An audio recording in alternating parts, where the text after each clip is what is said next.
Carl is just joining us. I'm glad to hear you're with us, Carl.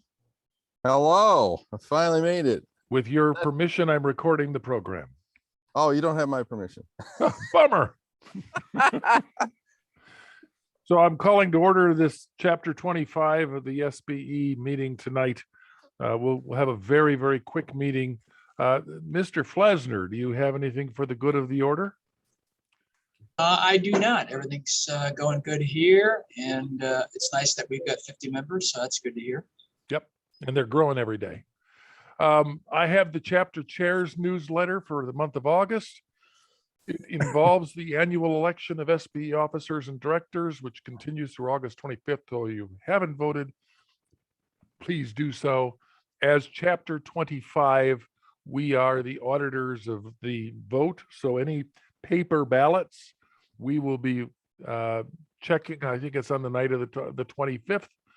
And I'll be there, and a number of you have also signed up as well. So we will be the ones, as history dictates, to determine the next not only officers, but also the board of directors of the Society of Broadcast Engineers. And it's something that we are proud to do. We're going to register now. You can register now for webinars from the SBE being presented this month, including the 2021 IP Networking Part 8, IP Network Troubleshooting, which is on August 19th at 2 p.m., and WebRTC, the Future of Communications, on August 24th at 2 p.m. Again, you can register for those on the SBE website. Question. Yes. When's the deadline to vote? It says the 25th. I don't believe that's accurate unless you do it online. Of this month? Yes, sir. Because I know that the Board of Auditors, or whatever they call that, Board of Tellers, is meeting the night of the 25th. So that would mean that the mail-in ballots have to be back by then, and I imagine that the email or the electronic ballots is at that same time frame. Okay. SBE Ennis Workshop is planned for Harrisburg, Pennsylvania on August 27th. SBE Chapter 41 is holding the workshop. Reserve your spot today for transitioning to ATSC 3.0. Be held in Harrisburg at the Radisson Hotel, Harrisburg, in Camp Hill, Pennsylvania. The cost is a bargain at $40 for SBE members, $50 for non-members. Continental breakfast and lunch are included in the registration. Be thinking about how your chapter could get involved in hosting an Ennis workshop in 2022. The 2021 National SBE meeting heads to Las Vegas, be held during the NAB show from October 9th through the 13th. The events for SBE happen the 9th through the 12th. The highlights of the SBE National meeting is a membership meeting and the National Awards presentation, which will be held the night of October 11th at 5 p.m. The program will be followed by a member reception. Complete details of all the events will be posted to the SBE website in the coming days. Finally, the SBE is presenting an Ennis workshop at the 2021 NAB show at the Convention Center. The workshop is a kickoff event for the NAB Broadcast Engineering and IT Conference. The theme of the Ennis workshop is advancements in broadcast technology and what is real now. No vaporware here. So more details are available at the SBE website. So that's all I have. Oh, one more thing I wanted to talk about here. Our upcoming meetings. Next month, don't miss Kirk Harnack live and in person with Axia talking about virtual mixing for today's broadcaster. That will be September 14th at 7:30 p.m. right here on Zoom. On October 12th, Megan Stockton of LumenServe is going to talk about tower lighting regulations. Now, right now, that's scheduled as an in-person meeting because she offered to buy us dinner. Whoa. But if COVID gets really bad, we may just end up sitting here in your BYOD, right? So, and then on November 9th, Rich Redmond of Strativa Advisors and formerly of Gates Air, we'll talk about FM improvements beyond the processor. So we've got some cool meetings coming up. Now, one thing I want to mention, I don't have a meeting right now for December, and I really need the input of everybody. Think about it. Do we want to have a Christmas meeting? Otherwise, I've got a good meeting that we could plug in for December. It's all up to you. You know, to having a Christmas Zoom meeting just doesn't sound like a lot of fun to me, but it's Just all doesn't. it's up Yeah. to you guys, right? So we figure out what we want to do. Well, depending on what we do, what we used to do is have a not exactly a meeting, but a dinner. Right. Question is, are we going to be in a position to have an in-person meeting by that's- that point? I yeah. don't know. Are we going to be, everybody in the hospital, or who knows what? I hope not. I hope not too. I hope not too. So anyway, I'm tending towards watching this thing for another month or so, and if it continues to go the wrong direction, then we switch it to a Zoom meeting and we go ahead and bring in a nice meeting for December and just call it a day. So that having all been said, it's time for our presentation, and our presenter is Paul Shulins, president of Shulins Solutions, who has served as vice president and chief technology officer for Burke Technology, as well as the technical director of technical operations for Greater Media's Boston, Massachusetts, 5 FM radio stations for 29 years. He's been chief engineer for more than 30 years. Shulins Solutions, Paul's company, provides 3 pillars of products and services to the broadcast and telecommunications industries. Stellar Eclipse broadcast site monitoring platform provides a systems approach to monitoring and protection of RF systems from simple to complex, featuring the exclusive VSWR Sentinel protection technology. sUAS, drone-based tower structure visual and infrared surveys, provide an indispensable tool to diagnose the health of RF systems and tower structures without the risk of climbing the tower. And lastly, Broadcast Technology Consulting meets the demands of broadcasters specializing in remote control solutions, studio design and construction, antenna protection systems, and ratings metrics. Paul will discuss tonight the needs for and benefits of advanced VSWR monitoring and antenna system protection in light of increased demands of digital broadcasting and the complexities of shared transmission facilities. Paul will share some of the interesting things he's seen pinpointing trouble spots with antenna systems on towers using advanced sUAS drone-based infrared imaging. Without further ado, my friend Paul Shulins, everybody. Thank you very much, Chuck. I think you've said it all. I think I'll go to dinner now. No, thank you for that kind introduction. I know a few of you guys, and I'm honored to be here to talk a little bit about my change in career, what I'm doing, and how I might be able to help the broadcast industry with some of the experiences that I've gone through. So I wanted to talk about a couple of things tonight. I wanted to talk about VSWR and transmission line system monitoring, and I've come up with a unique and pretty advanced system for doing that. In fact, I'm starting to install these monitoring systems across the country for American Tower Corporation. So if you happen to be a tenant at American Tower anywhere, you might see one of my systems both for FM radio and for multi-station TV. As well as, if we have time, I'll touch on thermal imaging. I've recently started to fly these small drones, actually pretty good sized drones, to make some thermal images of towers. And while it's very cool and interesting, I want to give a couple of demonstrations of how this is really useful in the broadcast industry and how it can help you pinpoint problems. So let me share my screen here if I can find the right keynote presentation.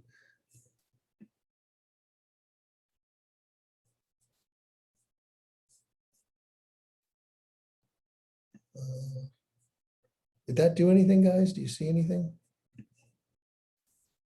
No? Okay. Let me try that again. Still the same. Okay.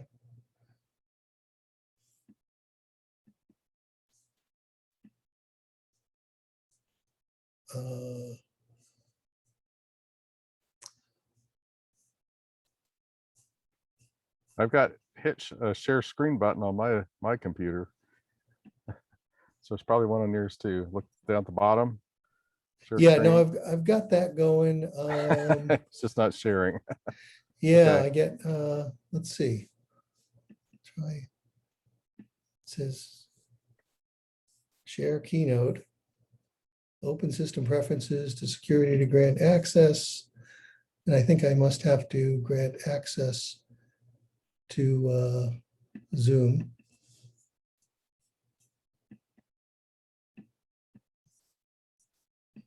Is there an engineer in the house? Yeah, Yeah, okay. Chuck, do you have to authorize it since you're the meeting host or not? No, I set it up so everybody can, Okay, I think, any of you can share. That's a I little think I'm dangerous. there now. yeah. We have the same problem at Belden with all the engineers around. We're fumbling around trying to get stuff working. We got it now, guys? All right. Yeah, I see it now. I see the screen. Yeah, we got it. Okay, great, great. Okay, well, sorry about that, but let's see, a little bit about me. So, yeah, I started my own company a couple of years ago, and what I'm doing is providing monitor and remote control protection solutions for transmitter sites, as well as the drone-based tower inspections, and of course, a full range of consulting services based on the kind of experiences that I've had. So basically, my company is broken into three parts. Stellar Eclipse is the system I'll be talking about first, which is the VSWR protection system that I'm rolling out across the country for American Tower. Then we'll touch, if we have time, on the sUAS drone inspections and talk a little bit about infrared imaging. And then the third part is just the general consulting for broadcasters who may not have the technical support they need and are looking for advice on studio construction, remote control, and transmitters, that kind of thing. So Stellar Eclipse is the product that is basically a VSWR protection system for single or multiplex TV and FM transmission systems. It's designed in a modular way so that the system can grow as the site grows. If it has one station now and a combiner is installed, well, the system can be expanded to handle as many stations as it needs to. It also looks at other things like transmission line gas pressure, flow rate monitoring, dehydrator and nitrogen generator, run times. It can actually do the motorized switch control and status, eliminating extra costs. So if you're going to move a motorized switch, it'll connect with the interlocks of the transmitter to make sure that RF is off before any switch gets moved. And same thing with RF patch panels, that kind of thing. But mostly it's looking at VSWR, and it will open the transmitter interlocks very quickly within 100 milliseconds, detecting VSWR above a certain threshold. And it's got the logic in it with 3 strikes and you're out, so that if there is a momentary transient and it clears, it'll recycle and put the station back on the air without any intervention required by the engineer. I mentioned that the RF patch panels can be locked out and tagged out, and if the micro switches are available on the RF patch panels, they can be hooked into the system to show the status of the patch panel as well as the interlocking. And then there's a secure key switch that I supply with each system to lock out the RF during any tower climbing. So you can turn that key switch and basically make sure that everybody's transmitters interlocks are opened. The other part of this is the web access, which is really one of the most useful parts, where logins are given to each user and they can take a look at not only the real-time readings of the forward reflected VSWR, room temperatures, gas pressures, all that kind of thing, but it also will give you history graphs over the last few days, or there's a calendar picker and you can take a look and see, okay, last week I had an issue between 5 and 7 p.m. Can you show me what the forward and reflected power levels were? That's all right at your fingertips, independent of any remote control you might have. So it's important. Basically, the system is designed with fail-safe operation so that if there's a power failure or there's a computer failure, any components that might be needing to be replaced can be replaced with the stations staying on the air. In other words, if the system has a failure, it'll fail into the mode where it's going to keep you on the air and not take you off the air. So, why are we talking about this? Well, stuff does burn up. And, my first 29 years in the broadcast industry at the Boston stations, we had a big multiplex system on top of the Prudential building there with a bunch of stations. But we were lucky because it was really overbuilt, and it was only 4 stations going into it, and they were Class B FMs. But the safety margin and the transmission lines was just ridiculously good. So we never had a problem. But unfortunately, that's an exception to the rule, because in the last couple of years, I've been doing a lot of work with American Tower and seen a lot of these TV repacks go in. And a lot of times they're running with a lot less margin than I was gifted with. And so we are seeing a lot of failures. And these failures, unfortunately, are going to occur. And it's not just a question of if, but a question of when, because there are a bunch of factors, environmental. Most of those factors contribute to changes with the transmission line that can cause these problems. So how do you get around this? Well, I think the best way to get around this is to use technology to take a look at the condition of the system and look for changes and be proactive about correcting problems before they become big ones. Because as we all know, these transmission lines are not inexpensive to repair, especially when you have to get a tower crew up there and you're dealing with off-air time and that kind of thing. So anything we can do to try and figure out what's going on and determine the health of the system, and more importantly, take some preventative action before these things happen, is a good thing.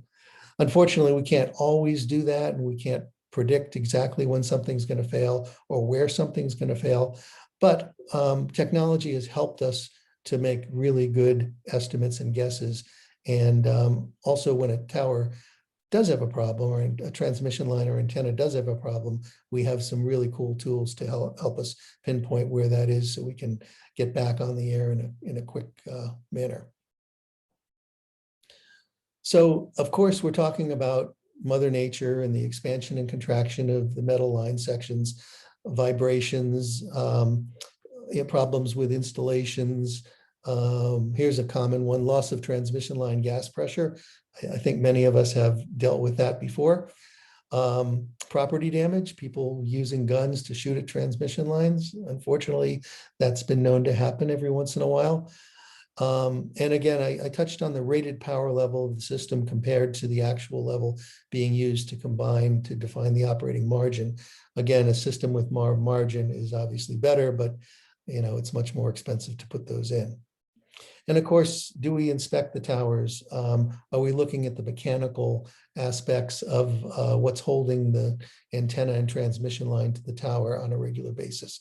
A lot of times, just simply looking at that and making sure that everything is tight and we don't notice any problems is a good way of trying to prevent problems from happening in the future. So we've all heard about VSWR. We know what it is. What's the real danger? Well, the standing wave pattern on the transmission line is the real danger, and the maximum to minimum voltage ratio is what can cause problems. And if that power being reflected back to the source is greater than 1.1, we're going to have some standing waves. And the peak voltage can be higher than expected. And when that happens, it can cause arcing between the inner and outer conductors. And we all know what happens when that happens. We have to do a cleanup, and can cost a lot of money and time. So we want to avoid that, of course. So again, 3 possible destinations for the RF. When it leaves the transmitter, it's either absorbed completely by the load, that is radiated 100% efficiently by the antenna, or it's lost as heat in the transmission line, which always helps, or it can be reflected back and absorbed and lost as heat within the transmitter. So here's some problems with transmitter behaviors, especially the new solid state transmitters. The RF devices are susceptible to dramatic failures with high VSWR, and transmitter VSWR foldback can be a double-edged sword. It's really good, and it's designed to protect RF devices in the transmitter. But looking at the reverse power, because that's what VSWR foldback really does, is it looks at the reflected power and not necessarily the VSWR. And that we found is not enough, because the VSWR is really a much better indication of what's going on, because of course it's a ratio to the forward and reflected power, whereas reflected power is just half of that. So one of the things that we've noticed recently is that VSWR foldback can be a bad thing. If there is a failure and the transmitter goes into VSWR foldback, it will reduce the power, but it stays on the air, which I suppose is a good thing for the station until the transmission line burns up. And what happens is that VSWR is an indication of a problem on the in the transmission line system, from the transmission line to the antenna. And of course, that heat energy needs to go somewhere, even if it's only a few kilowatts as opposed to 20 or 30 kilowatts. Over long periods of time, we found that that can be a real problem, and it can start melting Teflon and causing problems inside the transmission line that we don't like. So my thought here is, well, maybe we shouldn't be depending upon VSWR foldback to 100% protect your system. And again, it's got its place. You know, we've got areas where there's icing, and it allows you to stay on the air when there's icing, that kind of thing. But stations should employ an external protection system for VSWR besides just relying on the foldback logic that comes with the transmitter. Here I was talking about the Teflon, and it melts at about 620 degrees. Some of us have seen the results of this. It doesn't smell very good, probably looks even worse, and it feels worse when you're spending a lot of money and you're off the air because you have to replace these things. So again, at all costs, we want to try and avoid that. So here's the formula to calculate VSWR. It's pretty simple, and it's been well known for a long time. It's the ratio of the reflected power over the forward power, the square root, and then the reflected power over the forward power, 1 minus the square root on the bottom. So it's a pretty simple algorithm to figure out. But I like this diagram because it shows how we can be fooled, because we're looking at different spots at where the VSWR is. And let's just take this example where we've got a transmission line that might be 1,000 feet long, let's just say, and there's a 3 dB loss. So half the power is lost in the transmission line. Well, if you look at the transmitter side, and the transmitter is putting out 100 watts forward, and it's seeing 15 watts reflected. But look at what's happening up at the antenna. By the time that energy gets to the antenna, it's only 50 watts because there's a 3 dB loss there. And that 30 watts of return power is only detected as 15 watts back at the transmitter. So you can see, if you do the math at the antenna, you've got a very dangerous VSWR of 8 to 1, whereas you're only reading 2.2 to 1, which still isn't great, but it's nowhere near as bad as it really is. So this really shows how VSWR foldback systems and VSWR meters can be fooled very easily by understanding that there is a loss there. So some of the more innovative things that have been done, and this is a company that you might have heard of out of Switzerland called DAC, and they have a new product called the RF Hawkeye. This isn't actually the RF Hawkeye, but this is another product that they make. And this is showing that you can put these RF detectors to measure forward and reflected power actually at the antenna. So these are some pictures of the line sections with the detectors in them. That information is brought back down to some electronics on the ground by a fiber optic cable. And you're able to get a much better picture of what's going on because you're actually measuring the VSWR at the end of the transmission line as opposed to the beginning of the transmission line. But as I alluded to in the previous slide, DAC does have a new product called the RF Hawkeye. And this is very interesting. And I'm starting to integrate their product with what I'm doing because it really amounts to a full-time time domain reflectometer.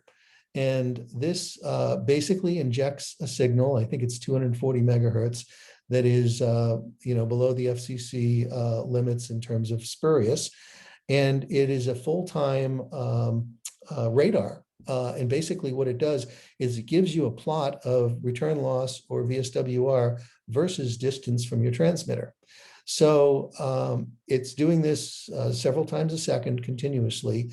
And you don't have to sit there and look at it obviously all the time, but they've got all these threshold alarms where you can actually set different thresholds for different distances, and where there is a change going on, it'll alert you to that change.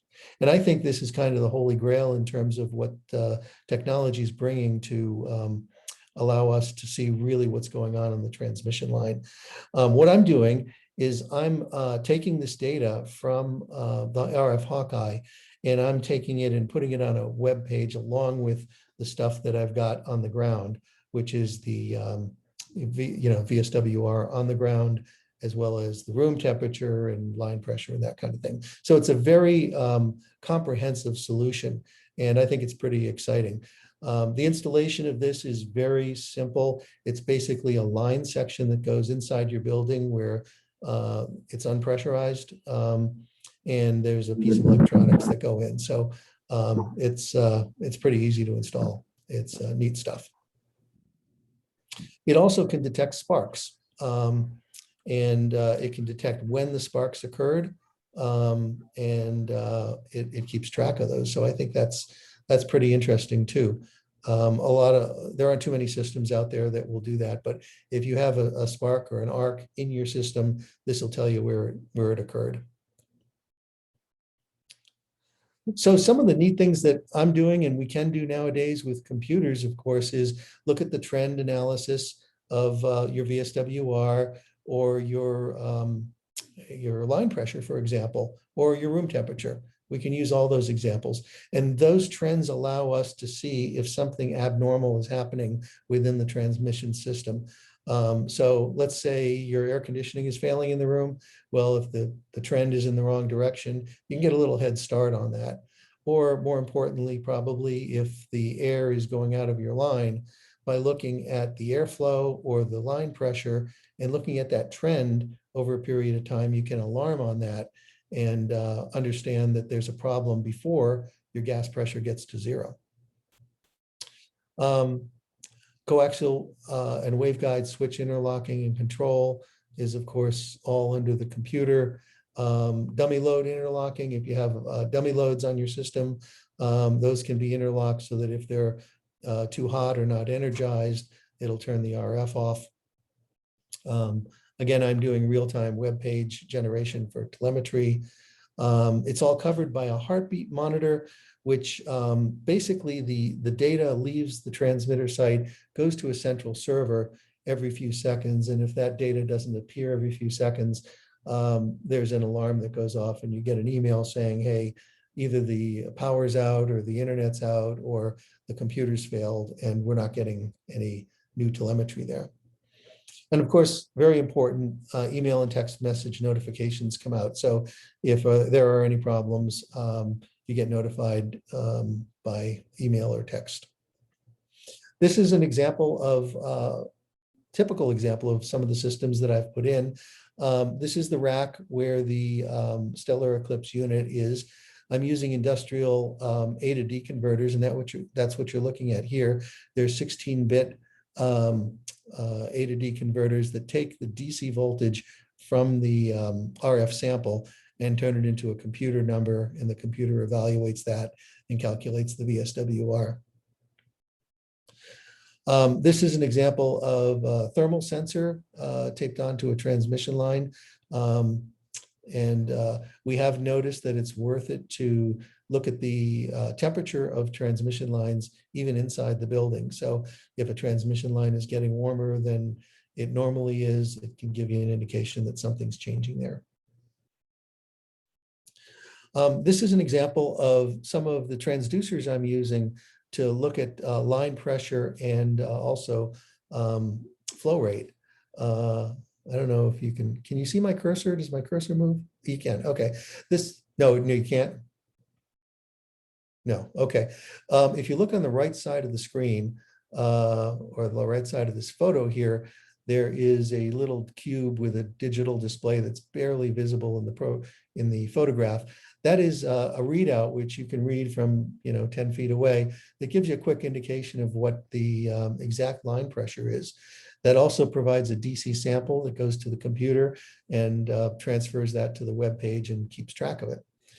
Over here, just a little bit to the left of those are two things that say Omega on them, and these are the flow rate devices. So these actually measure the flow rate in liters per minute of gas flow. So obviously we don't expect much gas flow under normal circumstances, but if there's a leak, these will take off and give you pretty high flow rates, and it'll allow you to know that something's going on.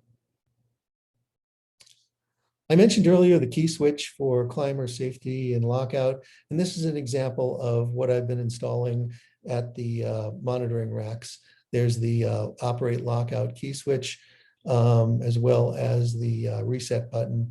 If interlock is tripped for some reason, there's a manual reset.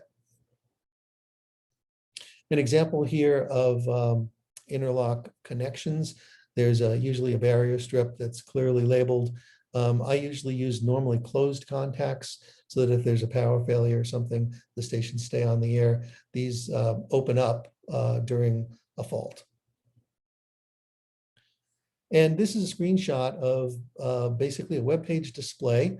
This is for forward power for a VPT TV station system, which is variable polarization. So there's a plus 45 and a minus 45 output.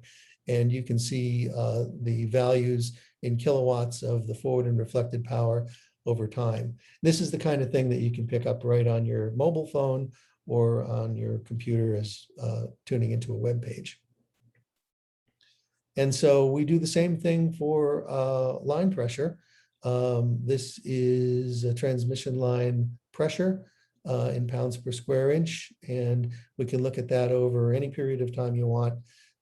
There's a calendar picker. You can go back years, you can go back days, whatever it is, and take a look at what the trends are. This is particularly helpful for seasonal changes where you get different thermal effects with expansion and contraction of gases over time. This is an earlier view of a typical screen that is viewable right at the transmitter site. It's a touch screen and it shows you power levels. This is an aux site, so that's why the forward power is 0 in this case. But this is Chicago, and we're showing forward and reflected power and VSWR very clearly in big numbers, along with temperatures and pressures, that kind of thing. And this I like to show. This was the Boston stuff. This was my very first system, probably 10 or 15 years ago, where we were looking at the upper and lower antenna as well as the combiner output here, showing maximum and minimums, daily, weekly, monthly. There's so much fun you can have with all this data. You can slice it so many different ways, but this was one of my earlier systems. And of course, you can look at the trends over the last 24 hours. This was a screen that was available right on the touch screen. So you can look at past 24 hours and see what's been going on there.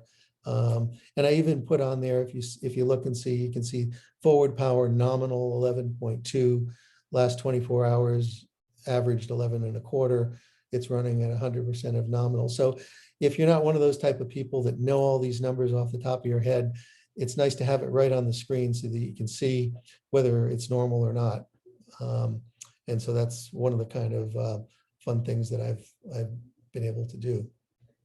So, multiplex management program is a requirement is also because you can do all this stuff, but we're all a mix of different engineers coming from different companies and different facilities. So if you've got a multiplex system, it's important to have some coordination and kind of respect for each other. I think it comes down to requiring all the stations to play fairly and make sure they connect their interlocks to the system. and calibrate the system once, at least once a year, and then participate in the annual interlock checks, having group meetings to discuss the operation, facility upgrades, and that kind of thing, room cleaning, and business matters is also good. So it's a complete system that I think multiplex managers need to stick to try and keep their facilities operating as efficiently as they can. So in conclusion on this topic, I just want to say that the transmission systems, of course, are expensive and complex, and there are a lot of components that are hard to get to. And the repairs seem to always be very expensive, both from a parts and labor standpoint, as well as any potential lost airtime. And so because you have a significant investment in your system, it makes sense to use all the tools we have and the cutting edge technology to minimize problems, that can develop. So, my message is your system's worth protecting, and I've got some experience and excitement to be able to help you guys out. So happy to talk to anybody about protecting, whether it's one station or many stations. I think we've got this system down pretty pat, and it's also been proven to save a bunch of facilities already. So it's in use and working. So I'll pause and take some questions. And Chuck, if we've got a few more minutes, I can get into some of the thermal imaging and drone slides. Sure. Got a couple questions myself, Paul. First question is, I really like the way you're integrating a lot of divergent sensors, looking at temperatures and VSWR and antennas and lots of different information that we don't traditionally see when we monitor our transmitter sites. My question is this: now that many transmitters are SNMP compatible, is there any thought to actually integrating the SNMP information from the transmitters, and then, this is the big leap of faith, going one step further and using AI to try to give you a much better understanding of what's going on with the total system? Yeah, that's a good question, Chuck. Thank you for that. Yes, I've thought about that. I haven't done it yet. My concern with SNMP is I don't like relying on IP or data connections for brute force protection. So for example, if we're going to open an interlock, I think it's really important to be able to physically open that interlock with a relay, and to have the information about opening that interlock, what causes that interlock to open, to come from not only meaningful, but very important and reliable data. And while SNMP and IP work pretty well, I hate to depend on that for protecting your entire system. Whereas with the Hawkeye, I talked about the Hawkeye. The Hawkeye is IP based, but the Hawkeye is not interlocking your transmission system. It's giving you data. So if that system goes down, you're not in any danger. You just lose, information for a few minutes. But I think what you're getting at is, why not take that information that's available from the transmitter and do some really cool things with it? And I agree. I think that's good. And that's going to be on my short list. Okay, thank you. And one more comment, and I think maybe Doug has a comment too. But great. But the other comment is, are you familiar with Trevor Harwood and TJH Systems in Australia? I think he's got some really cool sensors you may want to talk to as well. I am familiar with a sensor from Australia. I think it works with IP though, if it's the one I'm thinking of. Not necessarily. Check it out. TJH Systems. Okay. Tango Juliet Hotel. TJH. Trevor Harwood. Thank you. He's in the Adelaide area. Yeah, Okay. this is Doug. Hi, Doug. Okay, sorry I got here late. I tried to get on my phone, but that's a whole other problem. I just could not agree with you more about not trusting IT for a safety or interlock system. I just wanted to make that point. You can't really trust computers. So I like your system. and the way the safety interlocks work. So I'm an RF guy mostly. I mean, if you cut me, I bleed HF, but that's another story. But Oh, Yeah. what? yeah, thank you very much. No, I agree with you there. You know, and it's not so much the computer that bothers me, but it's the network. It's the Yeah. network. These networks get awfully complex, and you've got IT people that, you know, are specialized in keeping these things going. But I mean, how many of us have never had a problem with IT? You just ask yourself that question. Yeah. It's complex, and you need the skill set. Yeah. Why do you have an IT department? Because they have to keep fixing stuff. Exactly. Yeah, I thought your comment about the transmission was well put. It even as little as 3 dB of transmission line loss can mask what's happening at the other end of the cable. And you know, you get a long enough cable at the right frequency, you can have an open circuit at the end, and it'll look like a you know, 50 ohm load at the other end of the cable, just because of the loss. You know, it attenuates out all the reflection. So I thought that was a good point to show that slide. Oh, yeah, thank you. Yeah, you know, and again, my system mostly looks at stuff inside the building, so it's subject to those kind of errors. But when you combine it with something like the RF Hawkeye or some of these other DAC systems that measure VSWR at different points, it makes a lot more sense. So, Yeah. so it's good stuff. Feel If free to we- use another 10 minutes or so. Okay. I have got a few slides, actually more than a few slides to show on thermal imaging, and I will try and keep this to 10 or 15 minutes, although Yeah. it will go, it could go, it has the ability to go longer, but we'll Yeah. make it Yeah, quick. Paul, I saw those. Saw some of those images on your webinar the other day. Oh, So you yeah, did? Yeah, they're SBE. definitely very, very telling. So yeah, we would definitely want to see those. Okay, great. Am I sharing the sUAS screen? Yeah, we Yes, got it. sir. Looks Okay, good. Go great. for it. So again, this goes a lot longer than the time we have allotted today, but I'm going to go very quickly and skip through these, and we can pause for some questions at the end. So basically, you know, I talk a little bit about the history of IR science. This guy Herschel discovered it. He was an astronomer, and he looked at light coming through a prism. And he basically noticed that the red light was warmer than the other colors, and even beyond that was hotter. He discovered the planet Uranus, and he used a spectrometer to look at different stars and figure out what they were made of. Really, really cool guy. So infrared is electromagnetic radiation. It's longer than visible light, generally from 700 nanometers to a millimeter. And if it's sufficiently bright, it can create a danger to human tissue. So you don't want to look at infrared because it'll start to heat up your eyeball, and that's not a good thing.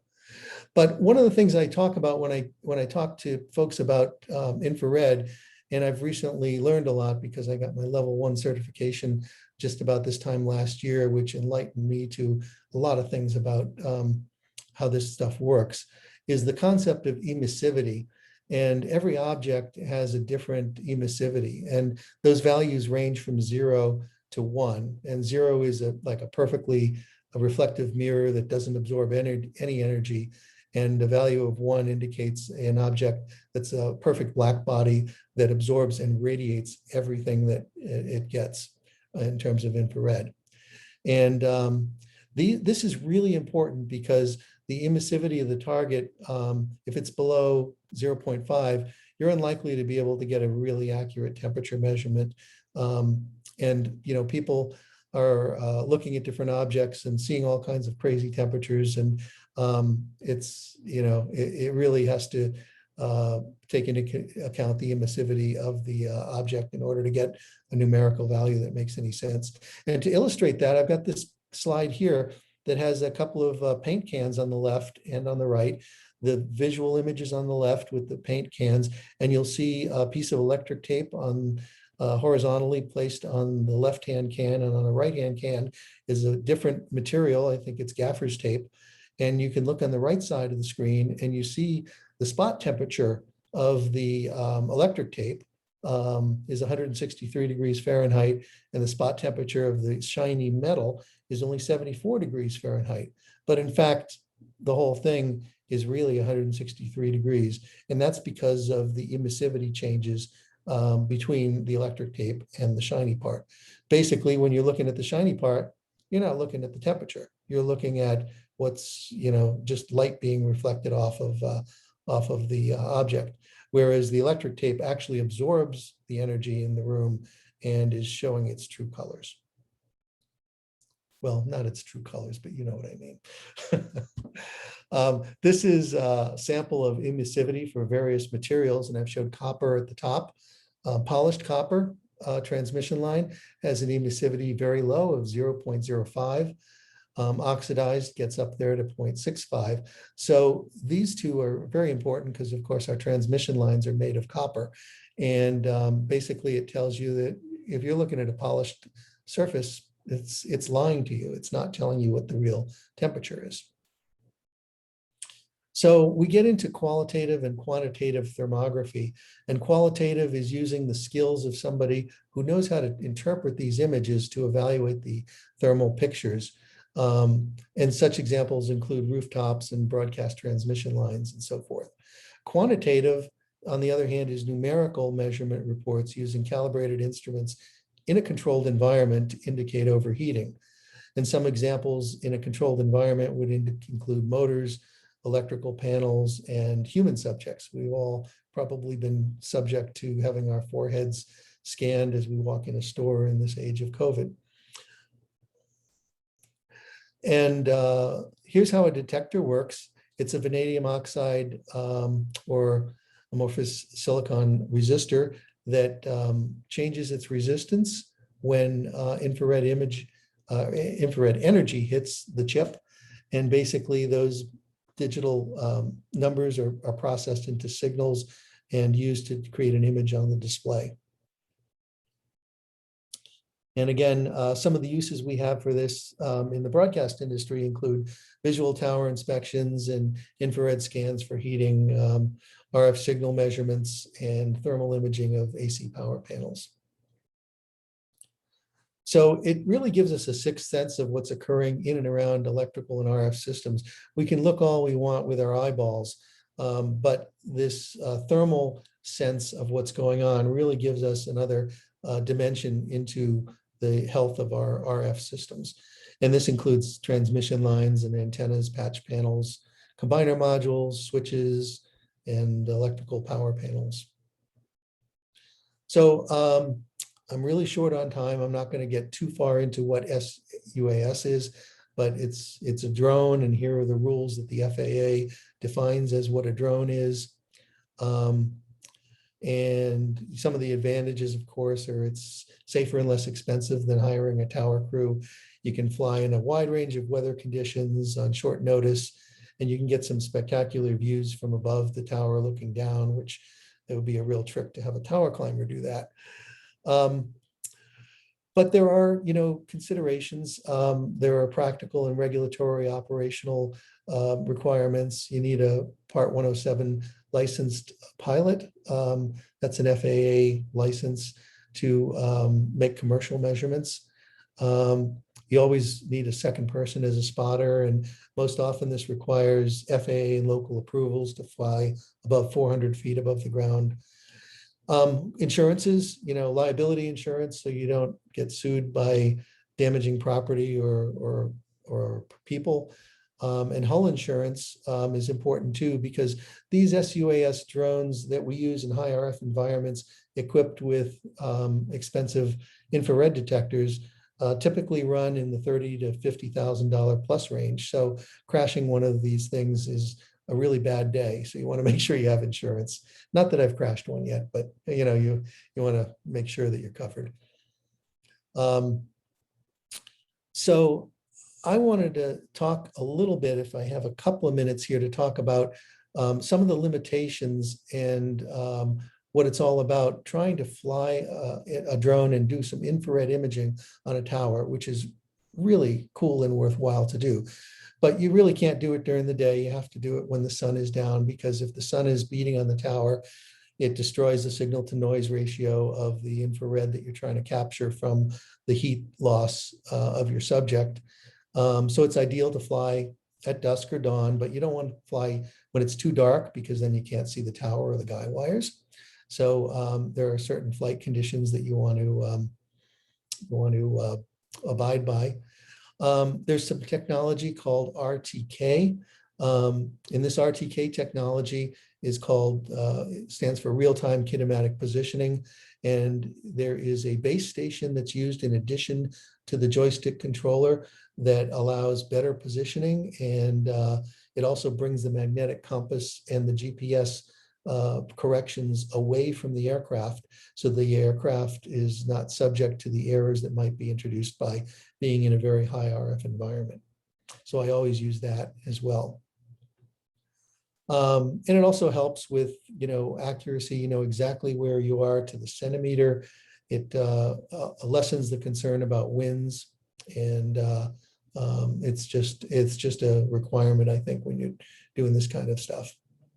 This is what the RTK base station looks like. It's basically on a surveyor's tripod. And the most important thing I wanted to talk about this evening is basically the limitation of doing these kind of measurements.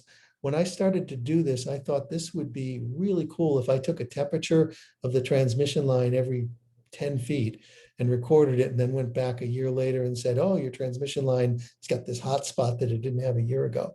But in fact, you can't really do that. It's impossible, or it's impractical, I should say, because you're in an uncontrolled environment. And as little as, this is just one of the factors that affects the temperature reading, but as little as a 3-mile-an-hour wind can cut the temperature reading in half. So you're not going to come back, a year later or a week later even, and have the same environmental conditions. And so basically, numerical values when you're trying to look at thermal images of a tower are irrelevant. You just can't use them. So why do it? Well, basically, if you know what you're looking for, you can use the images to understand where uneven heating is taking place. And that's the real key to trying to diagnose problems. Emissivity I talked about before, and that produces dramatically different pictures. So if you're looking at a thermal image of a transmission line with a manufacturer's label on it, it'll look a lot different thermally than it will, than it should. So you have to understand what you're looking at and not think that that's a problem. And of course, there's other considerations. You want to make sure you have the right focal length lens to get the right resolution. And a lot of times, and in fact, all times, the lens is not interchangeable. So you have to make a decision when you buy the equipment as to what's appropriate for the type of job. And this is a picture of what I use. It's a DJI Matrice 210 RTK drone. This has a couple of payloads on it. It's got a visual camera on the left with a extensive zoom, and that right camera is the infrared camera with also a 4K RGB sensor on it as well. And I'm just going to skip through these slides to show you one interesting one that I wanted to leave you with this evening. And that is this guy right here. This was about a year or two ago. You'll notice two images on this screen. One is infrared on the left, and the other is a visual picture of the tower on the right. They were taken within minutes of each other. And basically, they're taken of the same part of the tower. And you can see that the visual one looks pretty normal, looks like a tower at dusk. But you see that hot spot on the transmission line on the left. I couldn't believe what I saw. So I came back the next night and shot it from a different angle, and I found the same thing. I told the tower owner about this, and they were concerned because they were having VSWR hits on a monthly basis, and they didn't know where it was coming from. They had a guy with a TDR take a look at the line, and everything looked fine multiple times. But this really showed something interesting. So I told the tower crew exactly where to go, where to take the line apart, and they found this. It was an O-ring that was improperly installed. The O-ring had fallen down and dropped onto the Teflon spacer and caused this kind of damage. So this stuff really works. Infrared photography can really help you pinpoint things that sometimes a TDR cannot. This is another picture using different color palettes to show the uneven heating of the transmission line. So anyway, I could go on, but I know we're short on time, so I will pause there again, Chuck. And if we have time, I'd be happy to answer a couple of questions. But I think I've covered a lot in a little time, and I apologize for that. But I want to be respectful of everybody's time. Thank you very much, Paul. Quick question for you. The center photograph that you have on the screen right now, I see another color quarter of the way down that picture from the main. Is that because of a wavelength relationship, or what is it another problem? It's another problem. In fact, it's part of the same problem. Some soot or debris had dropped down from the first indication at the top there of the screen, and that's indicating uneven heating a little further down. So they ended up having to replace about 100 feet of line. So it wasn't just that area because of the way the soot went down the line by gravity. Fascinating. Other questions people have? Yeah, I'd make a comment. I was in broadcasting years ago, and you can see the value of this, because back then it's like, well, we think it might be somewhere. You start at the top of the tower, and 20 feet at a time, you take it apart and look, take it apart and look, and until you finally get to it, and then you find, oh, it was 20 feet from the bottom elbow. Yeah. That literally happened once, and they actually went all the way down, and 20 foot from the bottom elbow was where the problem was. So yeah, definitely very useful technology, because you can not only find problems you can't detect other ways, but you'd also think about the time saving for the tower and the labor saving, because you can send them right to the problem area and work on it instead of searching for it and spending hours climbing up and down, climbing down the tower trying to locate it. So yeah, very no, useful. that's a good point. I also wanted to put this slide up as well. Of course, it's got my contact information, and I'm happy to answer any questions afterwards. It's just paul@shulinsolutions.com. But there are a number of free and paid resources. There is infra-red-training.com, which offers courses in infrared training. Infrared inspection, infraspection.com is another training company out there. One thing that I think is very useful is the FLIR tools software to process the infrared images. This will work with consumer cameras as well. If you got one of those cameras that attaches to your cell phone, the FLIR tools will work, and it's free. You can download it at FLIR.com. And also, there's a lot of free training resources out there on YouTube from ITC. If you put ITC or FLIR in there, you'll notice a lot of great videos on that stuff. It's a fascinating science, and I intend to go and get my level 2 and 3 certifications as time permits, because I think it has some real value for broadcasters. I had an FAA question. Yeah. There's the rules. I'm not really up on the Part 107 rules, but I'm sure you got limitations on AGL, and that you can go. So the question is, if you're operating in the vicinity of a tower, which is already obstruction marked and everything, does that give you more latitude as far as how high you can go, because you're operating within the close proximity to the tower? You can, well, no, nothing's automatic. You can go 400 feet above any structure in most cases without further FAA approval. Although I say in most cases, because there are some controlled airspace restrictions near airports or in the Mhm. Washington, DC area, for example. I employ a consulting service that is hooked up with the FAA and also has a number of different waivers that they can rent out. And so that's really the way to do it. If you do a lot of these inspections, you put in your dates and the longitude and latitudes, and they get you the authorizations. Most of these drones are geo-locked anyway, so that you can't do anything that bad.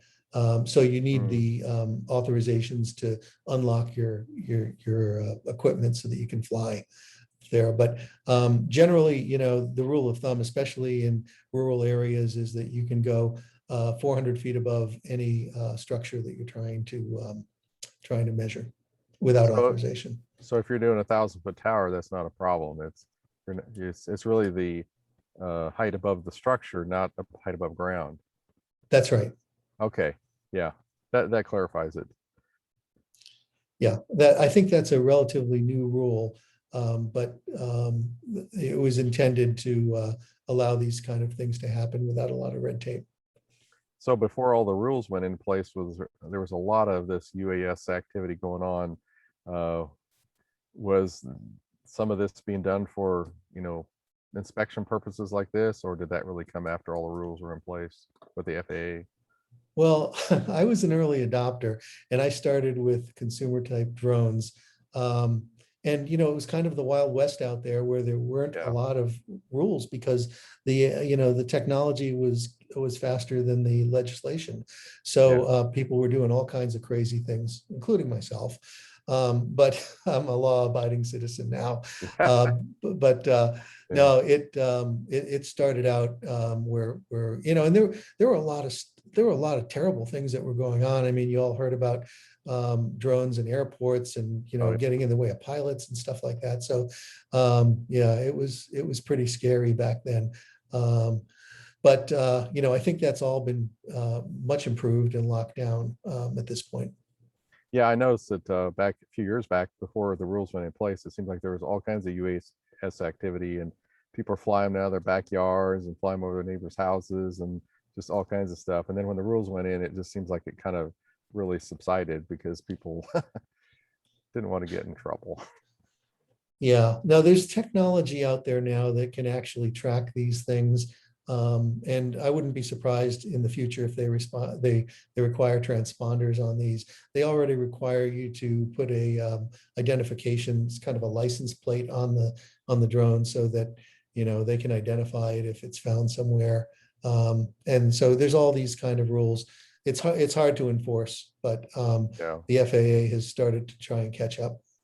Yeah, and I thought the transponder type of requirement was already in place or being implemented. So like I say, I'm not really up to date on the 107 rules, but I hear bits and pieces of it. So yeah, it's great technology for tower inspections. I can see a great advantage of that. My drone is so advanced that it's actually got ADSB receive on that. And Oh, okay. For those who don't know what ADSB is, it's basically a transponder system for aircraft. So when I'm Right. flying my drone, it shows up if there's any aircraft in the area, it warns me. So that's a good thing. So, but it doesn't. But other aircraft, manned aircraft, are not able to see it, or does it work both ways? No, not yet. Not yet. Okay, that's probably coming. Yeah. It's probably Yeah. coming. Yeah, absolutely. Yeah. So any other questions? I think the best presentations are ones that make you stop and say, gee, I had no idea. Thank you, Paul. I saw Paul's webinar a few weeks ago, so I had a sneak preview of all this. So, but it was good. It was good to see it again. Anybody with any more questions for Paul?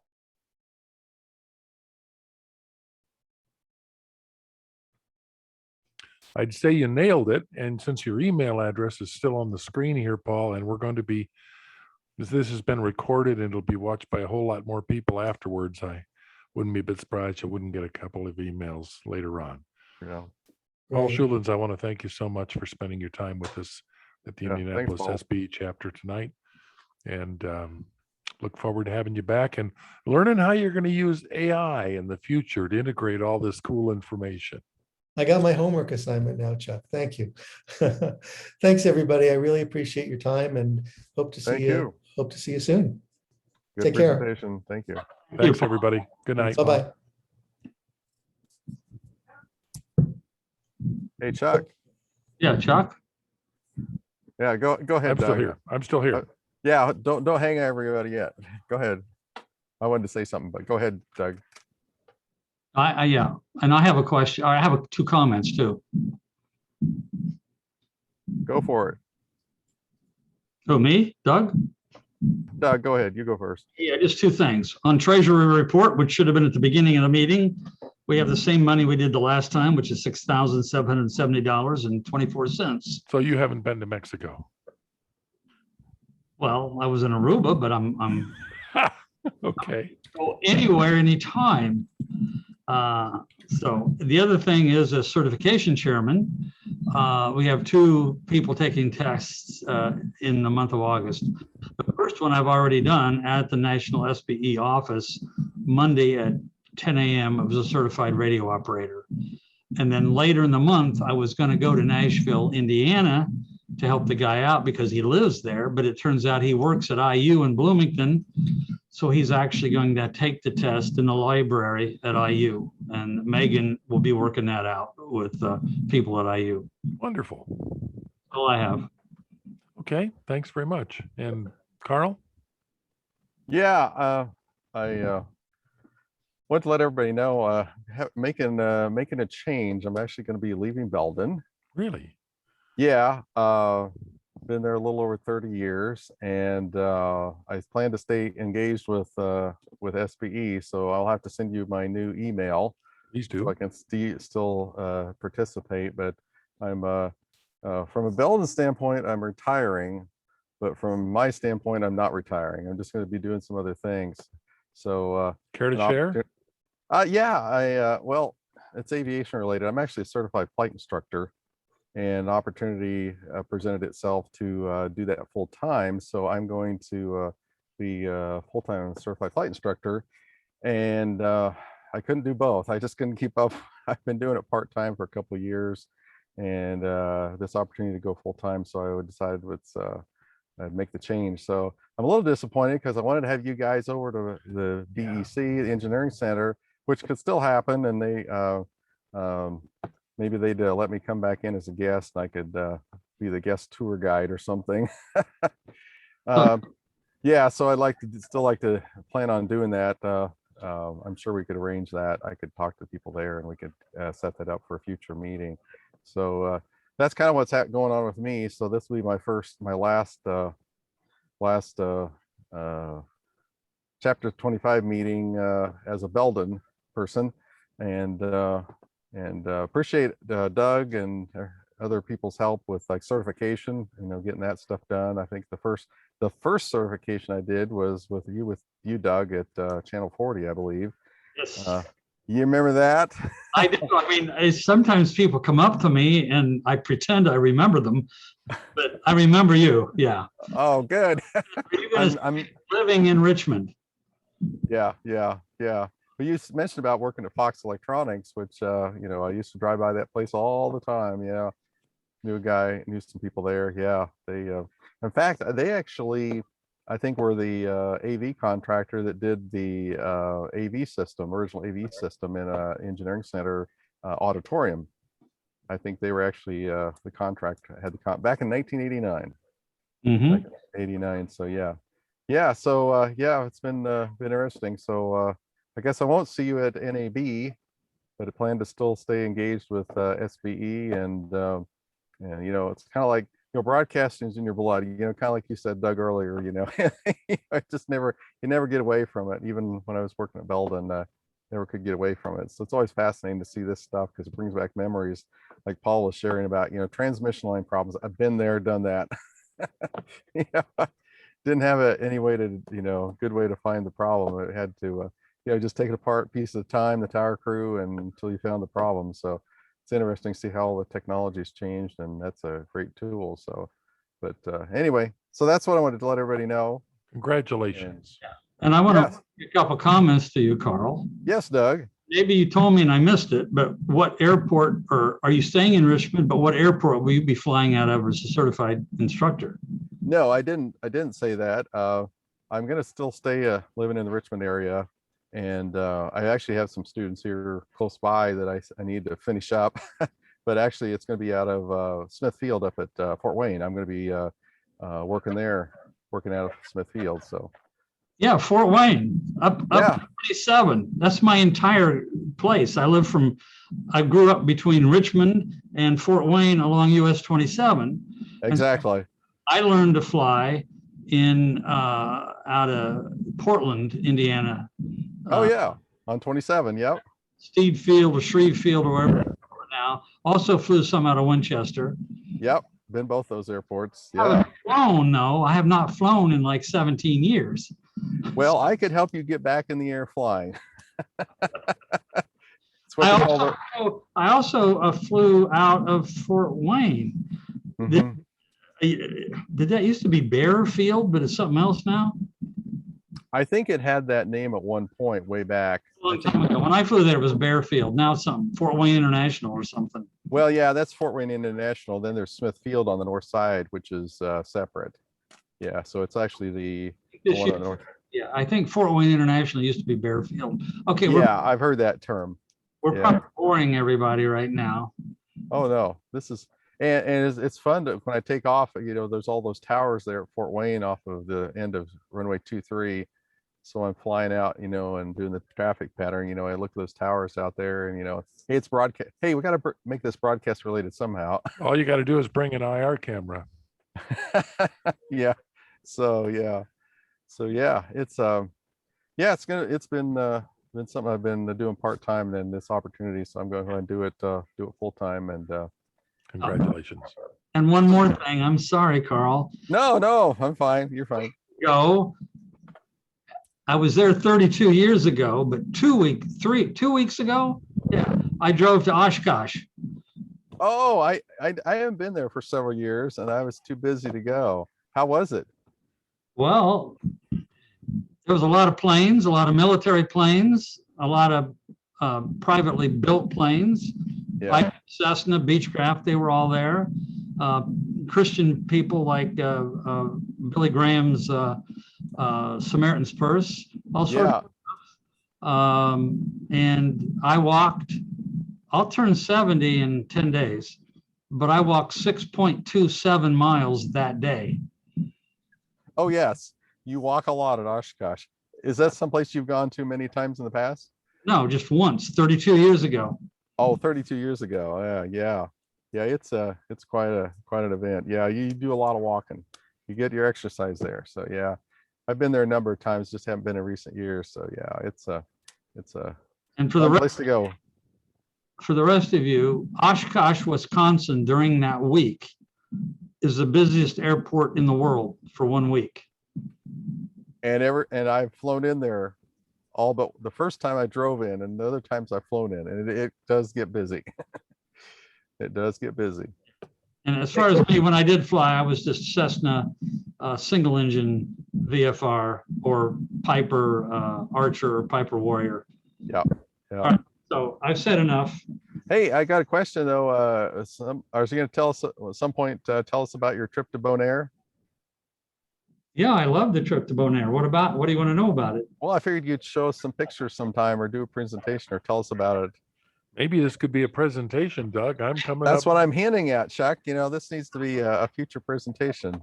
Doug's trip to Are you on Bonaire. Facebook? Are you on Facebook? Yeah, I haven't been there for a while. I'll have to check you out. Everything I post is public. Anybody can see it. Okay. If you'll just go, I'm the only Doug Garlinger in the entire world. Are So, you Thank serious? God. How did that happen? well, mostly Garlinger's a misspelling. It should be G-E-R. And all the Gerlinger, who came after 1830, they knew how to spell their name. But prior to 1830, the anglicized English people changed it to G-A-R, or they didn't even know how to spell their own name. So anyway, or you can go to garlinger.com if you want to see Yeah. my site. But I've been there a number of times. I've seen the shortwave pictures. yeah, and the shortwave intervals. But if you'll just go to my Facebook page and go back to the end of April, I don't post all that much. You'll see a few family things, but Mhm. back a little bit to April, and there should be 3-4 posts from Okay. Aruba, Curacao, and Bonaire. Good. Good. I'll check it out. And Chuck sold that transmitter in Bonaire. Yes, I did. The Nautel? Yep. The new Nautel? 400 kilowatt. They bill it as 440, but it's a, Now, I think they say 450. yeah, the nameplate on it is for 400 kilowatt. It's But still- they push it up to the headroom. You It's bet. got a little headroom built into it. Yeah, and you'll see, not very good pictures, but you'll see some pictures of the transmitter. Yeah. Bonaire. Well, I had a question about Bonaire. I follow the news, the TWR news, and they said that years ago they were 500 kilowatt, and then they reduced power because it was just costing too much electricity. So what was their power before they went back up to the 400 plus kilowatts? What power were they offering? Like 50? Yeah, I think it was in that neighborhood. Yeah. And what- a major difference that they made was not only the transmitter power, but Tom King went down there and did a bunch of really wonderful things to give them 2 patterns where they put the power they wanted, where they wanted it, when they wanted it. Oh, that was new. Okay. It was more, it was one fixed pattern before. Right. So, but they said they actually had kept the license for the 500 kilowatt. They still had that license, and that's how they were able to, at least that's one of the things I read. They said they still had the license for 500 kilowatts. So that's how they were able to go back up to the higher power. They still had the license. Yeah. So that was, anyway. Yeah, and one of the reasons I went there was for the shortwave station that hasn't been there in probably 15 years or more. But Yeah. this AM, I forget the frequency, and they have patterns, some to Mexico, sometimes up towards the Caribbean, sometimes down into Venezuela. So there's at least 3 different patterns. It's also known as the island of the flamingos. But Mhm. just look on my Facebook. And there's So a what- pattern at Cuba too. So when they were operating shortwave, were they using the towers they're using now, or did they have separate shortwave towers from the AM when they were doing both? They had separate shortwave towers. So those are not there anymore. They had like curtain antennas and things like that. But that's all been taken down, but it's still at the same site.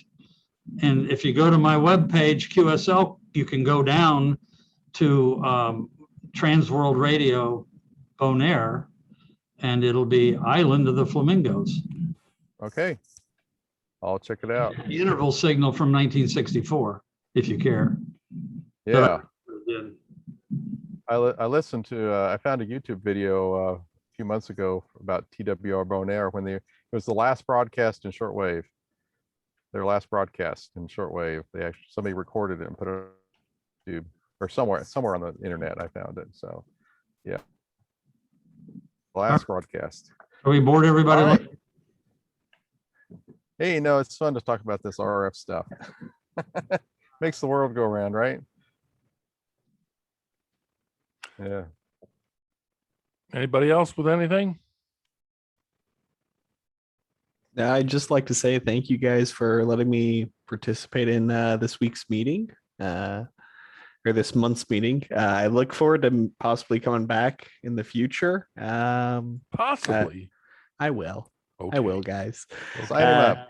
Sign him And up. I was about to say, during this whole meeting, I filled out my application online and I submitted the Awesome. payment. So, Awesome. Well Chuck, done. I hope you don't mind. I did put you down as a reference, and I You put bet. down a couple other engineers I've worked with in the past too, with some other Excellent. things. Well, Welcome to tell the us a little family, bit about- Jacob. So tell us a little bit about what kind of work you do. So I actually work with a manufacturing company here in town named Tieline Technology. We sell remote broadcast codecs for radio broadcasters to do sporting events, essentially. I've been with Tyline for 12 years. I'm a solutions sales engineer for them. Is this in I- Indianapolis? Yep, Indianapolis, Oh, okay. in the Castleton area. We don't do the Okay. manufacturing in-house here in the US. The company's actually based out of Australia. Oh, okay. So our sales and distribution office is out of here, and I do all of our solutions integration for major broadcasters throughout the North American region, and then I do all the sales in Canada as well. So I deal a lot up in the with the northern guys up in Canada. Good That's deal. me. One of these days, we'll have to have you give us a presentation about the Tyline product line. Sure. I would be more than happy to. You guys let me know when you want to hear about it. I'm not going to pressure you. I'm not here for Tyline. I'm here for my own education because I want to know more about the local industry, get to know you guys more. I mainly deal with the radio guys. I want to know more about the TV guys too. Here. All You right. tell us when there's something just spectacular to talk about. It's just radio with pictures, right? A passing Yeah. fad. Well, and I was going Radio- to say, and ra- now the new fad is visual radio is becoming a big thing with radio. Radio vision, you know. Yep. You ever heard a guy named Jenkins? Charles Francis Jenkins? ever I get- have not now. If you ever get over to Wayne County, Richmond, check out the Wayne County Museum, and in the basements there's some displays of his early television equipment. Okay. And oh, hey, that just opened another idea for a presentation. Chuck, Did you just volunteer, Carl? I've got a presentation. I've got a couple, actually, like maybe 2 presentations about Charles Francis Jenkins, early television. And there's a whole story behind that involving the museum. So I won't go any Well, further. don't give it on that. away now. We're gonna Yeah. have everybody come back. There's a whole story. It became part of my Belden work. So I'll have to share that with you. I actually have a PowerPoint presentation I could share with everybody. So Excellent. Yeah. Look forward to that. yeah. So wherever you want to plug that in, let me We know. will. We'll talk. Yeah. Get me your new email address as soon as you can. I will. I'm still there through the 20th. So 20th will be my last day. So I'll shoot you my email address. Okay. So and I'll change it on the SBE website with my membership info. Get that updated too. So Perfect. all the mailing through the postal service comes to my house. So I don't have to change that. It's been that way from the beginning, I guess. I always had it sent to my house for some reason, and so I guess I was thinking ahead for that day. Perfect. Wouldn't have to do an address change there. Thanks, Chuck. You Thanks, bet. everybody. Don't forget that September 14th is our next meeting with Kirk Harnack of Axia as our presentation. Everybody have a wonderful evening and thanks for joining us. All right. Well, thanks everybody Thanks, for sticking guys. around listening to us talk. Good night, Cheers. Mike. Cheers, Good everyone. night. Yep. Good night. Bye-bye.